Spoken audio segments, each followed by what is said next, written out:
Good timing, Commander. We got a transmission coming in from the Citadel. Top priority clearance. I'll take it in the comm room.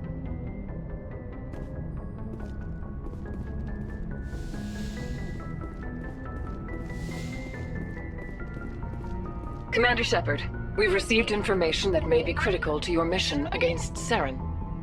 I'll take all the help I can get. We've received an urgent message from one of our infiltration regiments in the Traverse. You mean spies? Spectres tend to attract attention, Commander, but they are only one arm of the Council. Special task groups are often a better option for monitoring developing situations. We currently have several infiltration units scattered throughout the border regions of Citadel space. This particular unit was gathering intel on Saren.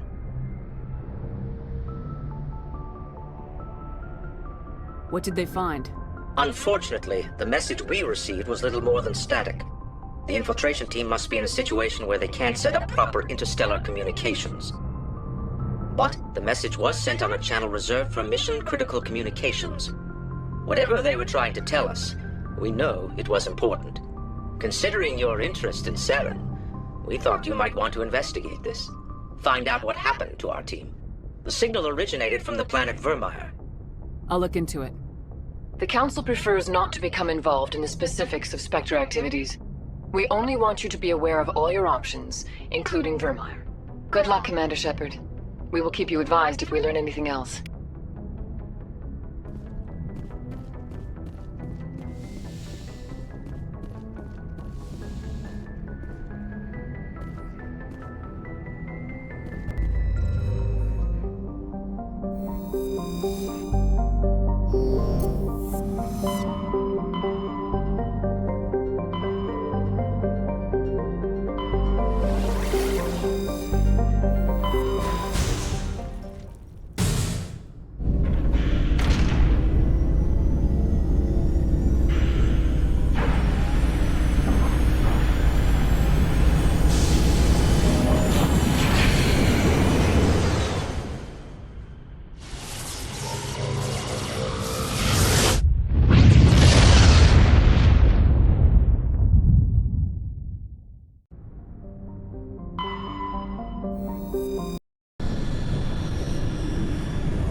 Do you have some time to talk now, Commander? Of course. Have a seat. We've played it pretty close to the book so far, but we're a long way from backup. We've got some tough calls to make. I'm just saying, try to leave yourself a way out. I've seen what cutting corners can do, and I'd hate to have that happen to you, Shepard. Commander. That's not the appropriate way to address your commanding officer, Lieutenant. Sorry, ma'am. Maybe I got a bad signal. And if you're a... maybe there's someone else you'd rather confide in. Ma'am. All right, Alenko. Off the record, permission to speak candidly, cross my heart and hope to die. What are you talking about? Dr. Tassoni, ma'am. There's a lower deck rumor that she's, interested in you as more than a source of Prothean data. She's a very interesting lady, to my, tastes, but, I never claimed to be big on alien culture. You seem awfully worried about my personal affairs. It's just that we don't have much downtime these days. I like being around you, but I don't want to take up your personal time. Look, there's nothing between Liara and me. What's the real issue here, Caden? You're right. Sorry, it wasn't, Liara's not my main concern. I'm not questioning any decision you've made, Shepard. Let me be clear about that. It's just my experience that once someone lets something slide, it tends to pick up speed. Do you get my meaning? Talk to me, Caden. You got a little black rain cloud sitting over your head. I'll try to keep the deck dry. You know the records about the biotic trading out on Jump Zero? They're all classified, because the Alliance made mistakes. After first contact, Kinetics was set up to track Element Zero exposures and develop implants for humans. Once we had an embassy on the Citadel, Kinetics could bring in experts instead of taking it slow. Is there some reason we couldn't learn it on our own? They didn't know where to start. Hell, it took a couple of years to even link biotics and Ezo. Forget trying to get the kids to move stuff. They had trouble just helping them not break their own limbs. And their choice of teachers didn't help much. The only experts would have to be aliens. Dead on. Turians, actually. That's why Kinetics kept it a secret. They were afraid of what people back home would think, asking the Turians for help when we just fought a war with them.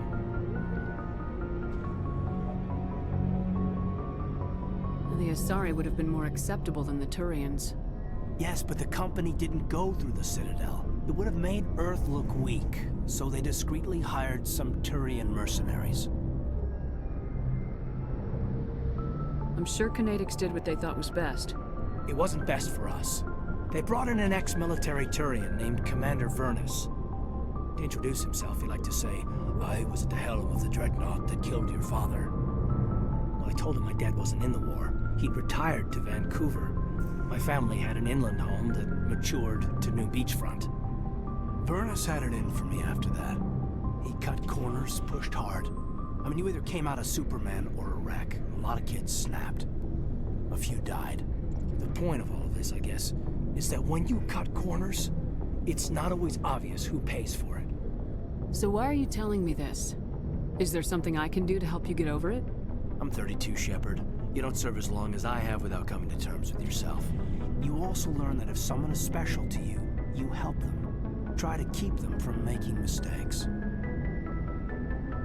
Special, huh? If I'm out of line, just say the word. You're not out of line, Caden. But there are regs. I get you, Shepard. I don't make a habit of complicating the chain of command. Just think about what I said. Just trying to get a sense of where the crew's at. Thoughts? I've wasted enough of your time for now, Commander. We'll have time for personal debriefings later. What's your opinion on the last mission? I'm glad there aren't many aliens like the Thorian. I don't think my stomach could take it. One of my cousins has an agribusiness. I was thinking of calling him. Maybe he can get some shipments into Pharaohs. I mean, now that they're cut off from the company. We'll talk later, Caden. I'd like that.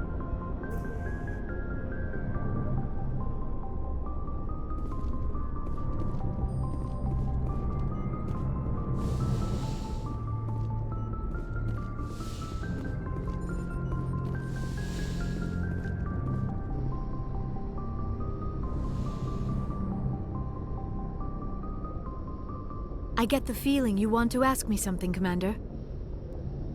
Maybe we could pick up where we left off. You were telling me about your interest in the Protheans.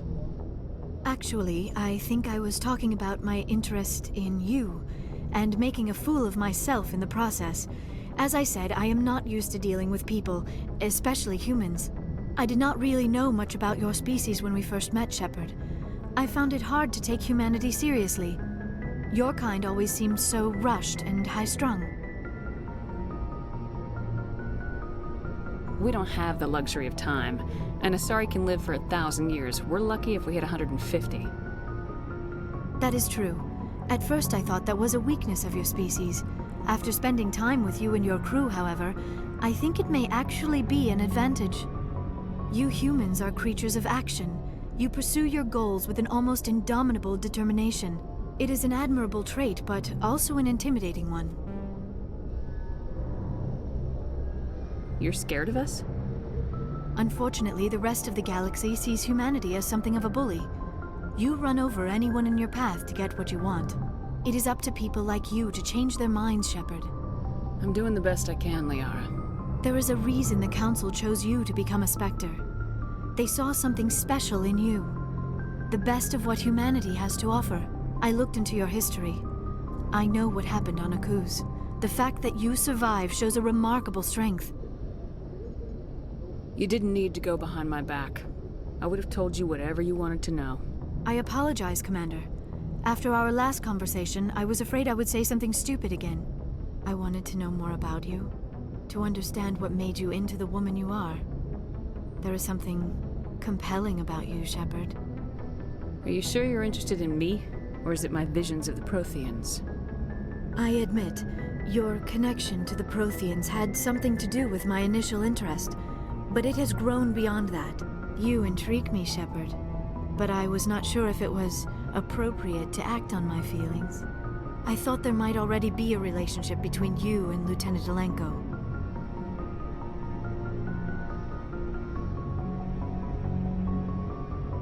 I care about Caden. A lot. I thought so. Still, I feel as if there is also some attraction between us, Shepard. You're right. There is something between us. I knew it, and I knew you felt it too. But does this not seem rather strange? Why do I feel so close to you? We have only known each other a short time. We are from two different species. We have almost nothing in common. This makes no sense. Quit thinking like a scientist. Logic doesn't work when it comes to relationships. Just let yourself get swept up in the storm. You make it sound so chaotic, so dangerous.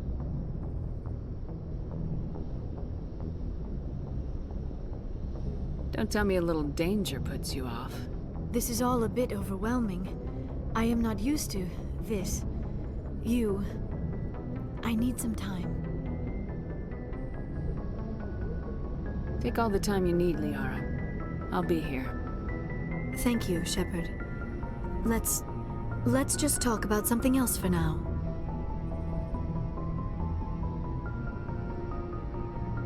I should go. Goodbye, Shepard.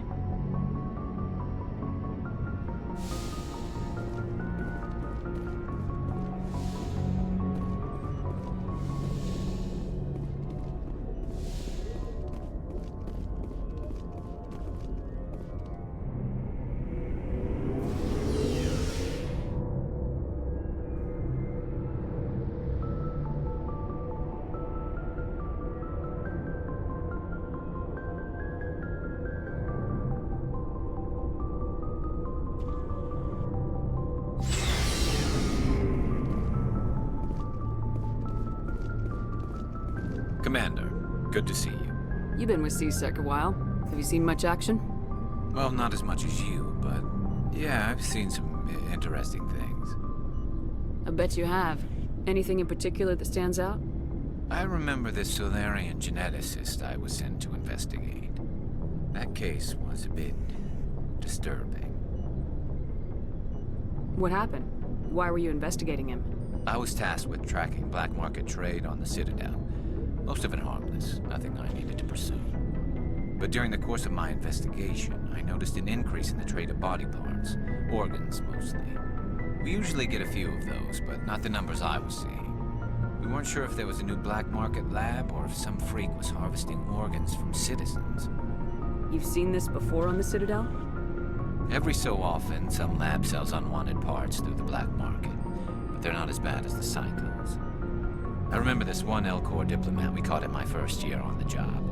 He was hacking people up and selling their organs. Had the station in a bit of a panic. But this case wasn't that clear-cut. Turns out there was more going on than we first realized. So how did you figure out what was happening? First, we got a hold of a sample and ran DNA tests. The weird thing was, the match led us to a Turian who was still alive and was very convinced he'd never lost his liver. After a bit of digging, I discovered this Turian worked briefly for Dr. Salion, the geneticist. So I went to his lab hoping to find evidence of cloned organ development, but there was nothing. No Solarian hearts, no Turian livers, not one Krogan testicle. You're kidding, right? Why would anyone want Krogan testicles? Some Krogan believe that testicle transplants can increase their virility, counteract the effects of the genophage.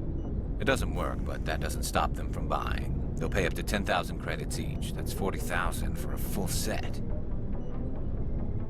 Somebody's making a killing out there. What'd you do about the geneticist? I brought in some of his employees for interrogation to see if I could get them to talk.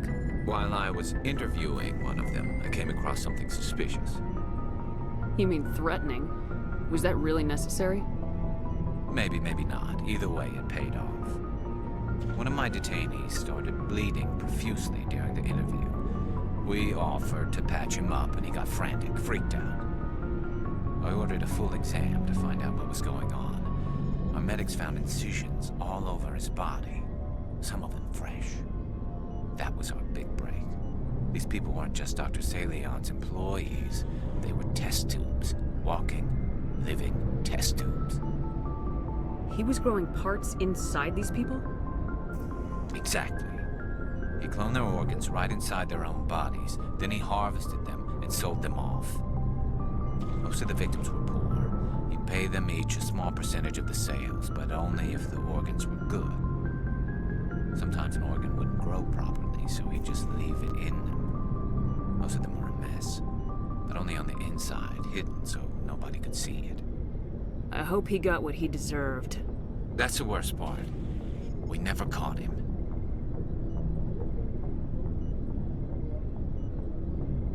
Why not? What the hell happened? He ran, blew his lab, grabbed some of his employees, and headed for the nearest space dock. By the time I found out, his ship was already leaving. He threatened to kill his hostages if we tried to stop him. But you went after him anyway, right? I ordered Citadel Defense to shoot him down, but CSEC headquarters countermanded my order. They were worried about the hostages, worried about civilian casualties if the ship was destroyed so close to the Citadel. I told them those hostages were dead anyway. We just used them to make more organs. But they wouldn't listen. It's not worth the risk. You pursue the vessel and disable it. That's the best choice. They sent the military after him, but he got away just the same. Yes, they did. I went to Palin and told him what I thought of him and his policies. He said if I didn't like it, I could quit. Well, I almost did. All they had to do was disable that ship, stop him from running. Maybe the hostages die, maybe they don't, but at least we stopped the bastard responsible for it all. If you don't care about the fate of those hostages, then you're no better than he is. You're just a terrorist with a badge. Yeah, maybe you're right. It doesn't make it any easier, but I see your point. Just wish I could have stopped him. That's all. Do you have any idea what happened to Dr. Salion? I sent out feelers from time to time, hoping to find something. I thought I'd found him a while back. He changed ships and changed his name to Dr. Hart, his idea of a joke, I guess. I told the military, but they weren't convinced it was him. I got the transponder frequency for his new ship, but I just can't get anyone to check it out. I'll check out the coordinates when I get a chance. I was hoping you'd say that, but Commander, take me with you when you go. If it's Salion, I want to be there when you find him.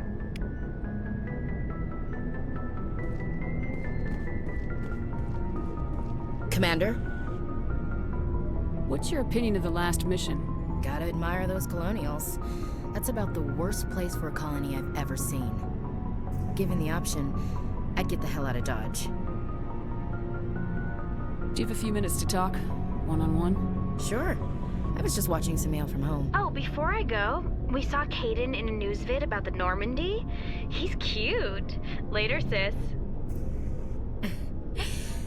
Let's pretend this never happened.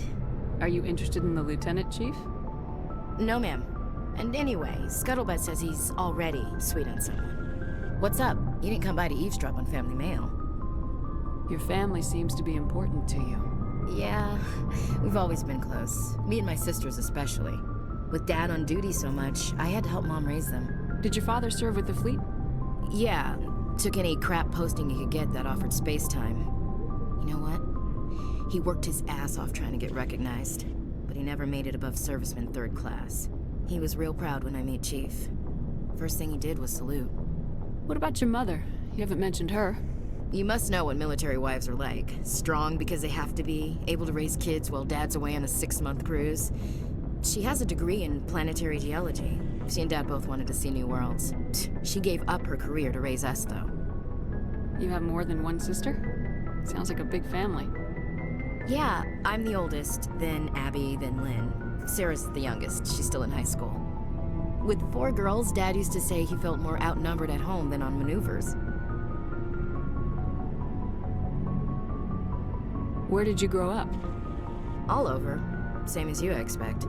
We transferred a half a dozen times before I finished grade school. You go where personnel command sends you, right? I guess that's why I'm so tight with my sisters. We'd have to leave all our friends every 2 or 3 years. I was an only child, but I get the idea. At least one of my parents was always on duty. Yeah, military families, eh? With schedules like that, it's a wonder we ever have kids anymore. Things were tense between Sarah and me for a while. Then we bonded. Sounds like a story. Feel like sharing? Sarah got herself a boyfriend who wanted to go faster than she did, Mike. I didn't think he was a bad kid, just pushy. Lynn would send me these worried vid mails, and I'd tell her to relax. Where were you when this was going on? I was on active duty. Sarah's graduating high school this year. This was only a couple of years back. They were on Amaterasu. At the time, I was assigned to Chernobog. Same cluster, but a dozen LY away. Close enough to talk regularly, too far to make it back in an emergency. I couldn't afford a fast packet flight. If he really liked her, he wouldn't be pushy. Yeah, of course, if he didn't ask at all, I'd wonder if he thought Sarah was ugly. Damned if you do, damned if you don't. Mike thought they'd go for a romantic walk in the woods, because he figured it was past time they did the deed. She levered Mike face first into a tree and left. Didn't have a scratch on her. Good thing Mom and Dad had us all learn some kind of self-defense. I took emergency leave and walked Sarah to school for a few days. Why didn't you tell the police? She said it wouldn't solve the real problem, and she and Mike would both become household names. It was a small colony. I said it was her call to make, that we should let her do it her way. Mom was pretty pissed about that. You said all of your sisters learned self-defense? Lynn did pistol practice, but didn't like it. She's kind of nervous. Sarah took Aikido. Abby decided to learn the sword. She always was a little weird. Likes big skirts and tops you have to tie her into. They do great things to her figure, though. So, what did you learn? One of Dad's friends taught me Marine hand to hand. You traveled all the way home to walk your sister to school. It was only a dozen light years, like a day's cruise. It's not like I was going to Earth or something. My last day out, Mike was waiting for us. Sarah had told her friends, so everyone at school knew what he did. He wasn't happy. I wanted to snap him in half, but Sarah gave me this look, this let me handle it, I need to do this alone look. She kept her cool, God bless her, as he screamed in her face. She just let him vent. Then he tried to punch her. I swear, she just flowed around him. Next thing I knew, he's face down on the sidewalk, and there's blood everywhere. That's unbelievable. Sarah must be as good as you. Better. I'm more or less a straight-up puncher. When he swung, she wasn't there anymore, and he fell. She helped him stop the bleeding and had me call an ambulance. She told the paramedics he fell. Before they took him to the hospital, Mike touched Sarah's arm. I thought he was gonna end up on the ground again. But he hung his head, whispered, "I'm sorry," and started crying. And she hugged him. The Williams women are a decisive bunch, Commander. We do things when we're ready. Not before, not after.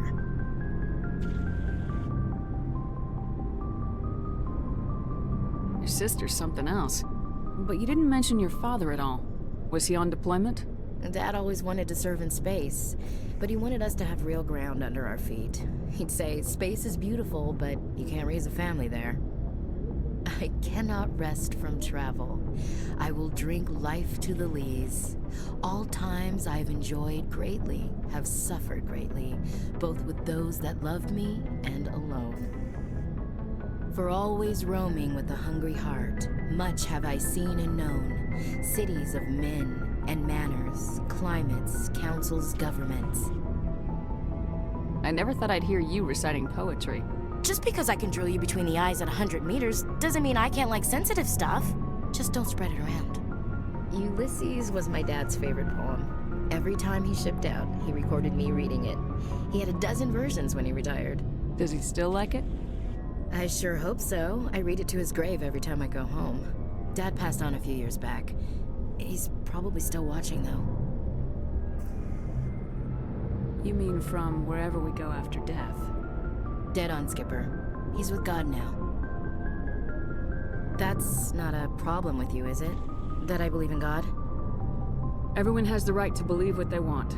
Says so in the Alliance Charter, only with fancier words. I'm glad you're open-minded about it.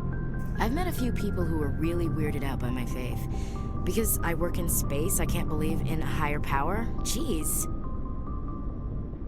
Hello, have you people looked out the window? How can you look at this galaxy and not believe in something? I should get back to my duties. Didn't mean to take up so much of your time. Dismissed, Chief. Ma'am.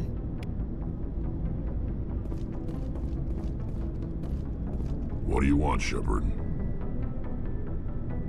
Why did you become a mercenary? Lots of reasons. Such as? Such as, I needed to get out of our system. I needed to eat. I needed to survive. Why not stay and help your people? I tried to help. That's why I had to leave. What happened? I was betrayed. I was head of a small tribe. We were trying to restore order after the war, but the other tribes were against us. They followed Jared, one of the few warlords who survived the war with the Turians. But he was old, and so were his ideas. He wanted to continue the war. He wanted us to fight. Turians, Solarians, each other. It didn't matter who, as long as we were fighting. What did you want? I just wanted Jared to shut up. To stop his ranting. I wanted him to stop leading the tribes astray. But he couldn't understand how much things had changed. We didn't have the numbers to go to war. Even if we did, the genophage made sure we couldn't replenish our numbers fast enough. I told them all to forget about war. We needed to focus on breeding, at least for one generation. And for a while, we were getting through. Some of the tribes started coming around. I take it the warlord didn't appreciate that. No, he didn't. He arranged a crush with the tribes. A meeting on neutral ground. He wanted to talk. We met at the Hollows, near the graves of our ancestors. The skulls of our dead laid bare to remind us where we come from, and where we all go. It's as sacred as any Krogan place can be. Violence is forbidden. Sounds like a trap to me. You must have suspected as much. I did. But when your father invites you to a crush, well, there are some laws that even we hold sacred. Jared was your father? He was. Until that day.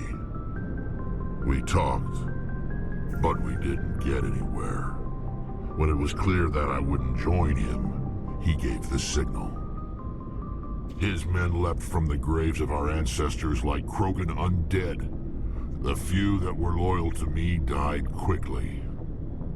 I escaped with my life, but not before I sank my dagger deep into my father's chest.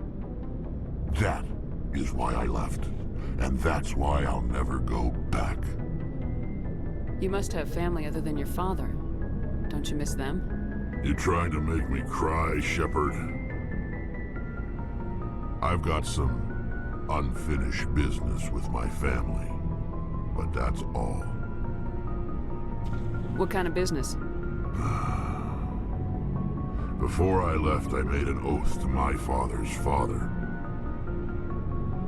I swore to recover my family's battle armor. It was taken from him after the uprising. What's so important about this armor? It's a relic. Useless, really. But it was worn by 5 generations of my family before the war. It's rightfully mine. Originally, it was taken by the Turian military. We weren't allowed armor or weapons after the war. Now, it's in the hands of Ton Actus, a Turian scum who collects relics from the war. He's made millions selling Krogan artifacts that were stolen from my people. He's got several bases where he stores his goods, all fortified and guarded. I just don't know which base has my family's armor. Just tell me where to start looking. I'll upload the data to your nav system. But Commander, I want to be there when you find him. So long, Rex. Shepard.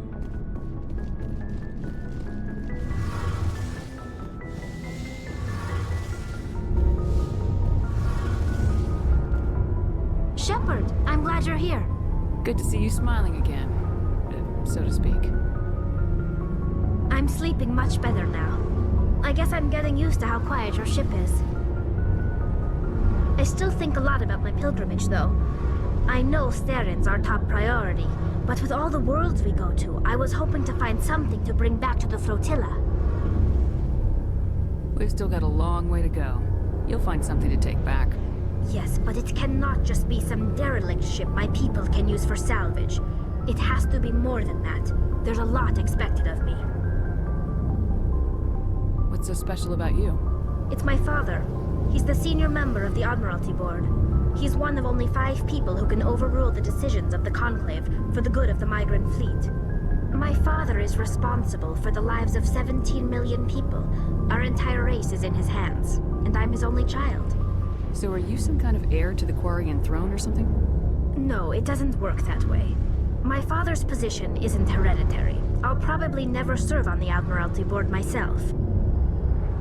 Officially, I'm just the same as any other citizen. But it doesn't work that way in practice.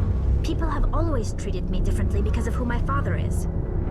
You must get all kinds of special privileges. I probably had it easier than most growing up, but it's not all good. People like my father have enemies, and they're not above using me to get to him. It must be tough on you. My people place a high value on family and ancestry. There's an unspoken expectation that I'll live up to my father's example. Everyone's waiting for me to do something great on my pilgrimage, something that will forever change our lives for the better. If I don't, it's like I failed, and that reflects badly on both me and my father. The work you're doing here is more important than anything any Quarian's ever done before. Yes, I know. But you have to understand Quarian culture. We're a very insular society. The events beyond the flotilla don't much matter to the average citizen. Our greatest dream is that one day we'll return to our homeworld and drive out the Geth. But even if we stop Saren, that's not going to happen. There's still millions of Geth behind the veil. Until they're gone, our exile will continue. What would you need to bring back to make everyone happy? Something that would help us better understand the Geth. They've changed significantly since the exile. They've continued to evolve. We've done our best to study them, but it's not easy. They're very reclusive. Until recently, they never went beyond the borders of the Veil. And all the Geth we run into now are under Saren's control. We'd need to find Geth operating on their own, independently. But I don't want this to get in the way of our mission, Shepard. First, we stop Saren. Then I'll worry about my own problems.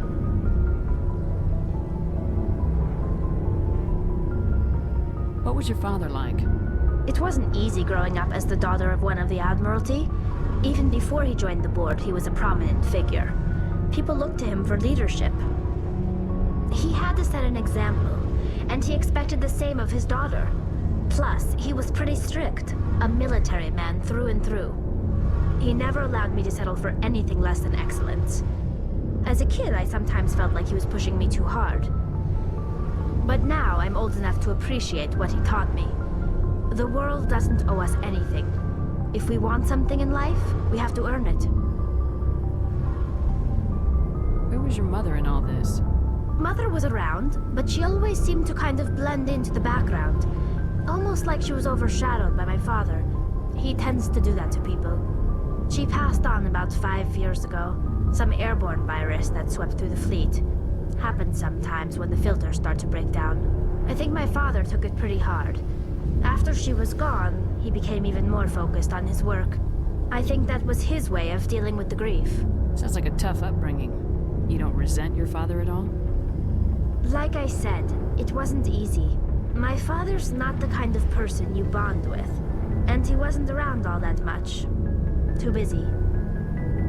People counted on him, and he took his duties seriously. Even when he was around, he always seemed a bit distant. Like his mind was always somewhere else. Come to think of it, I can't ever remember seeing him smile. Not once. It's like he was always weighed down by all that responsibility. I mean, I know he cares about me, but he never really showed it, not in the usual way. I guess the best thing I can say about my father is that I respect him. I want to talk about something else. Like what? I should go. See you later.